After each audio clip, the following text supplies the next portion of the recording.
Hi అండి అందరికీ welcome back to our channel. ఎలా ఉన్నారండి? అందరూ బాగున్నారా? ఈరోజు అయితే నేను మోతీచూర్ లడ్డూని అయితే ట్రై చేశాను. భలే జ్యూసీగా వచ్చింది, సూపర్గా ఉంది. ఒకప్పుడు ఈ మోతీచూర్ లడ్డు కోసం మా ఊరు నుంచి 10 కిలోమీటర్ల దూరం వెళ్ళి మరీ తెచ్చుకునేదాన్ని. ఇప్పుడైతే నేను ఇంట్లోనే చక్కగా రెడీ చేసేసుకుంటున్నాను. దానికోసం ఫస్ట్ అయితే ఒక కప్పు శనగపిండిని అయితే తీసుకోవాలి. ఎప్పటి నుంచో చేద్దాం అనుకుంటున్నాను, కానీ వస్తుందా రాదా అని చెప్పేసి ఆ డైనమాలో ఉండిపోయాను. ఫైనల్గా అయితే ట్రై చేసేసాను. నాలాగా ఎవరైనా ఇలాగే అనుకునే వాళ్ళు ఉంటే ఖచ్చితంగా ఇలా ట్రై చేయండి, మీకు కూడా సూపర్గా వస్తుంది. ఫస్ట్ ఒక కప్పు శనగపిండిని తీసుకుని దానిలో ఉండలేమీ లేకుండా ఇలా ఒకసారి మిక్స్ చేసుకోవాలి. జల్లించుకుంటే ఇంకా బెటర్. ఇంకా అప్పుడైతే ఇంకేం ఉండవు ఉండలు. ఇలా ఇప్పుడు కొద్ది కొద్దిగా వాటర్ పోసుకుని పిండిని అయితే చక్కగా మంచి కన్సిస్టెన్సీలో అయితే కలుపుకోవాలి. నేను ఫైనల్లో చూపిస్తాను ఎలా ఉంది ఏంటి ఎలా కలుపుకోవాలని. ఇలా కొద్ది కొద్దిగా వాటర్ పోసుకోవాలి. ఎక్కువ వాటర్ తీసుకున్నా సరే అది జోరైపోతుంది. చూడండి, పిండి కన్సిస్టెన్సీ అనేది ఇలా ఉండాలి. ఇప్పుడైతే పిండి రెడీ అయిపోయింది కదా. ఇప్పుడు ఆయిల్ హీట్ అయిన తర్వాత జస్ట్ ఇలా వేళ్ళతో చిలకరిస్తే ఇలా బబుల్స్ కింద వస్తూ ఉంటుంది పిండి. ఇంకప్పుడు మనం ఇలా పిండిని వేసేసుకోవాలి. నా దగ్గర అయితే ఇలా బూందీ గరిటె అనేది లేదనమాట. ఇది మనం చింతపండుని వడపోసుకుంటాం కదా, అలాంటి గిన్నె.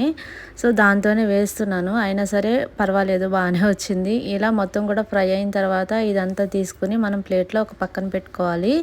ఇలా మన దగ్గర ఉన్న పిండి అంతా కూడా కొద్ది కొద్దిగా వేసుకుని మనం ఫ్రై చేసుకోవాలి. ఒకేసారి వేసేసినా అది ఫ్రై అవ్వదు, చాలా ఓపిక కావాలి.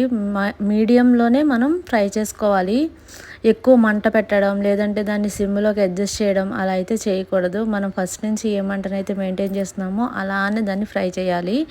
తర్వాత ఇలా బూందీ మొత్తం కూడా ఫ్రై అయిపోతుంది కదా, మంచి కరకరలాడుతూ వచ్చిందనమాట బూందీ. ఇప్పుడు దీనికోసం మనం పాకం పట్టుకోవాలి. పాకానికి నేనైతే ఎక్కువ పంచదార వేయట్లేదు. ఏ కప్పుతో శనగపిండి తీసుకున్నానో ఆ కప్పులో కొద్దిగానే సగం వరకు మాత్రం షుగర్ వేసాను. ఎందుకంటే ఎక్కువ స్వీట్నెస్ ఇష్టం ఉండదని చెప్పేసి నేను తగ్గించి అయితే వేసుకున్నాను. ఇప్పుడు ఈ పంచదార కరిగిన తర్వాత దీనిలో కొద్దిగా యాలకుల పొడి వేసుకోవాలి. ఈ పాకం ఎలా ఉండాలి అని అంటే మరీ తీగ పాకం మరీ ముదురు పాకం కాకుండా జస్ట్ చేతికి జిగురుగా తగిలితే సరిపోతుంది. ఇప్పుడు ఇలా అయిన దానిలో ఫుడ్ కలర్ మన ఆప్షనల్, మీ ఇష్టం. ఫుడ్ కలర్ వేస్తే వేసుకోవచ్చు, లేదనుకుంటే లేదు. నేనైతే కొంచెం కలర్ బాగుంటుంది, నాకు ఇలా ఉంటే చాలా ఇష్టం అని చెప్పేసి నేనైతే యాడ్ చేసుకున్నాను.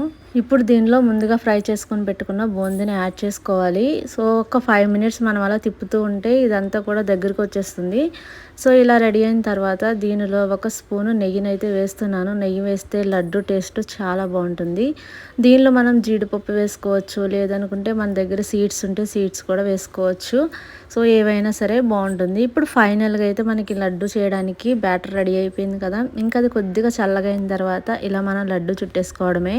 చూడండి, లడ్డు ఎంత జ్యూసీగా ఉంటుందో, చాలా పర్ఫెక్ట్గా మంచిగా మనం ఎలా అయితే కొనుక్కుంటామో బయట స్వీట్ షాప్లో అలాగే ఉంది.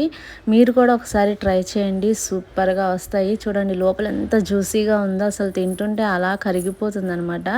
సో ఫ్రెండ్స్, ఈ వీడియో మీకు నచ్చినట్లయితే తప్పకుండా ఒక లైక్ చేయండి, షేర్ చేయండి, కామెంట్ కూడా చేయండి.